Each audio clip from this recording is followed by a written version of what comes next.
HT news India, सच के साथ। नमस्कार, आप देख रहे हैं HT न्यूज इंडिया और मैं हूं आपके साथ श्वेता। तो चलिए रुक करते हैं आज की प्रमुख और बड़ी खबर पर। किसानों का सबसे बड़ा आरोप, केंद्र के इशारे पर बरसाए गए आंसू गैस के गोले।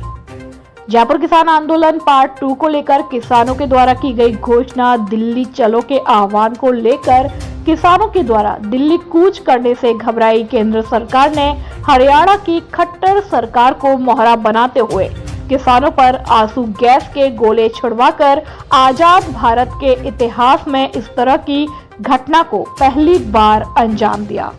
इस मामले को लेकर HT न्यूज इंडिया प्रतिनिधि राजस्थान ने मामले की सच्चाई जानने के लिए किसान नेता हरेंद्र ताऊ से हुई बातचीत में मोदी सरकार पर लगाया लोकतंत्र की हत्या का आरोप। जानिए फोन पर हुई बातचीत के दौरान ताऊ ने क्या कुछ बताया। प्रतिनिधि अब्दुल रहमान, राजस्थान की रिपोर्ट। हेलो। हाँ नमस्कार जी। नमस्कार सर, मैं HT न्यूज इंडिया से अब्दुल रहमान बात कर रहा हूँ। जी धन्यवाद आपका। बताइए। क्या मेरी बात हरेंद्र जी ताऊ से हो रही है? हाँ भैया बोल रहा हूँ। जी हाँ। जिस तरह से हरियाणा सरकार ने आपके ऊपर जो ड्रोन से आंसू गैस के गोले जो बरसाए हैं, इसके बारे में आपका क्या कहना सर? देखिए, इस तरह का अन्याय शायद हिंदुस्तान के इतिहास में पहली बार हुआ है कि किसानों के ऊपर उस ड्रोन से उस तरीके से जो आंसू गैस के गोले छोड़े जा रहे हैं। ये ऐसे तो पाकिस्तान और चीन के बॉर्डर पे भी नहीं छोड़े होंगे इन्होंने। और एक दिन में, पहले दिन में लगभग 5000 गोले छोड़े गए। रबड़ की गोलियां छोड़ी गई, प्लास्टिक की गोलियां मारी गई। जी। और केमिकल पानी डाला गया। और जो ये आंसू गैस के गोले हैं वो भी एक्सपायर डेट के हैं। अच्छा, तो जो हानिकारक होते हैं, बहुत ज्यादा नुकसानदायी होते हैं। हाँ, अब ये तो देखो जो वो बता रहे हैं, जो क्योंकि किसान भी तो आर्मी में रहते हैं, फोर्स में रहते हैं, तो वो बता रहे हैं कि ये सबसे ज्यादा हानिकारक होते हैं जो एक्सपायर हो जाते हैं। और दूसरी चीज है कि हरियाणा सरकार पता नहीं क्यों हम लोगों से पंगा ले रही है, जबकि हमारा तो राज्य सरकार से कोई वास्ता ही नहीं है। जी हाँ, लेकिन एक प्रदेश से दूसरे प्रदेश में जाने के रास्ते को रोकना, जी, ये लोकतंत्र की हत्या और संविधान का उल्लंघन है। जी, लेकिन ये समझ में नहीं आ रहा है कि अपने ही देश के लोगों के ऊपर जो खट्टर सरकार इस तरह का बर्ताव कर रही है, ये थोड़ा अटपटा सा लग रहा है। और इसके बारे में आपका क्या कहना है? देखिए, खट्टर सरकार तो एक मोहरा है, ये तो केंद्र सरकार का आदेश है। जी। खट्टर सरकार एक मोहरा है। उसके लिए खट्टर सरकार की क्या औकात है कि वो अपने राज्य से निकलने वालों को किसी को रोक दे? तो कहने का मतलब ये हुआ कि अपने आका के इशारे पे ये सब कुछ किया जा रहा है, उनको खुश करने के लिए। सब मोदी और अमित शाह का इशारा है। जी। वो उन्हीं को खुश करने के लिए लोग ऐसा करते हैं, वरना हम और प्रदेशों से आ रहे हैं उनको रोक रहे हैं। जहाँ जहाँ बीजेपी की सरकार है, जी हाँ, वहीं उन पर अत्याचार हो रहे हैं। अभी हमारे दूसरे प्रदेशों से आ रहे थे तो किसानों को मध्य प्रदेश ट्रेन से उतार करके उनको मारा पीटा गया और उनको जेल भेज दिया। तो ऐसा सोशल मीडिया पे देखने आया, जैसे कर्नाटक से भी किसान आ रहे थे, उनको ट्रेनों से उतार करके उनको भी शायद बंदी बनाया गया। हाँ, वो भोपाल के अंदर हुआ है, मारा पीटा गया है। अच्छा। और उसमें जो कोई किसान नेता है उसकी पत्नी के भी सर में चोटें लगी है और फिर उनको जेल भेज दिया। जी। तो अब जिस तरह की ये तो एक जुल्म करेंगे, तानाशाह जुल्म करता है अपनी प्रजा पर।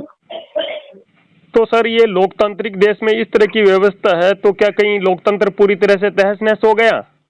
लोकतंत्र है ही नहीं। अगर लोकतंत्र होता तो हमें संविधान ने अधिकार दिया है कि अपना शांतिपूर्वक प्रदर्शन करना हर नागरिक का अधिकार है। बिल्कुल, संविधान के जो अधिकार हैं वो सर्वोपरि हैं। तो ना लोकतंत्र बचा है, ना संविधान बचा है। जी। तो संविधान और लोकतंत्र की हत्या हो चुकी है। जी। जिस तरह से अभी जो सरकार ने चारों तरफ से जो चाक चौबंदी करवाई है, ऐसे में किसानों का दिल्ली पहुंचना क्या दुर्लभ नहीं है?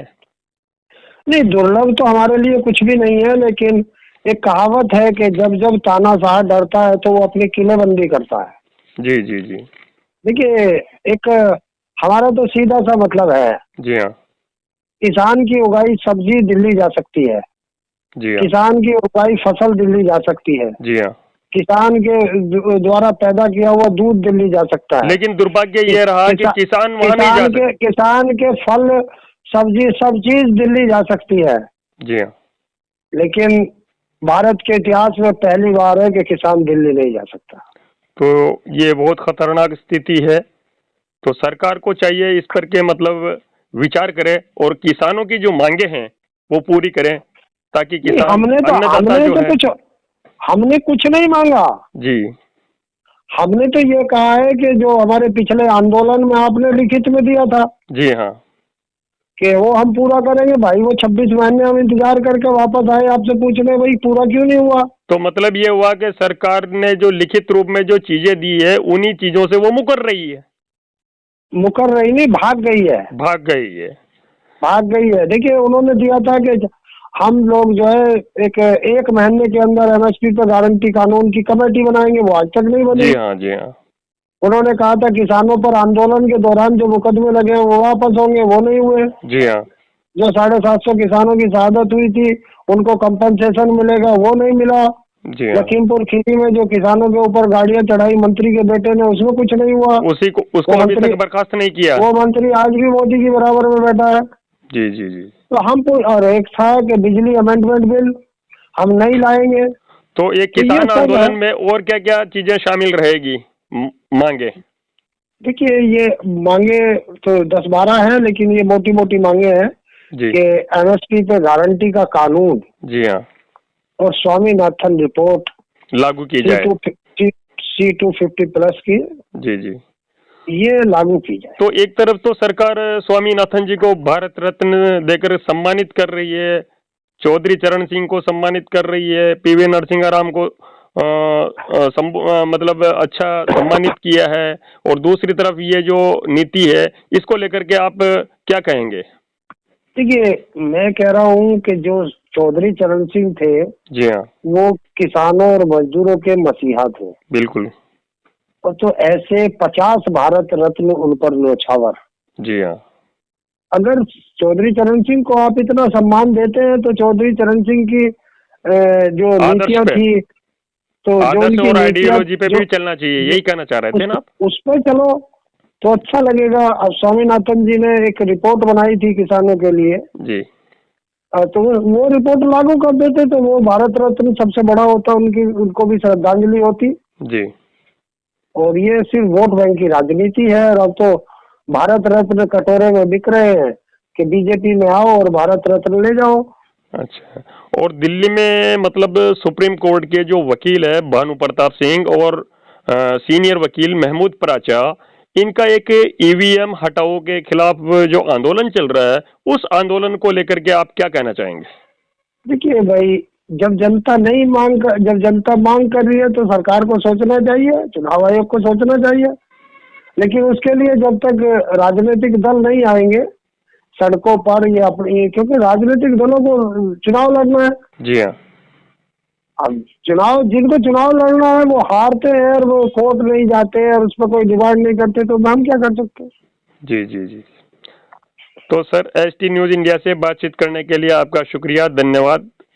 धन्यवाद आपका भी और आपके दर्शकों को भी। हरेंद्र ताऊ का राम राम।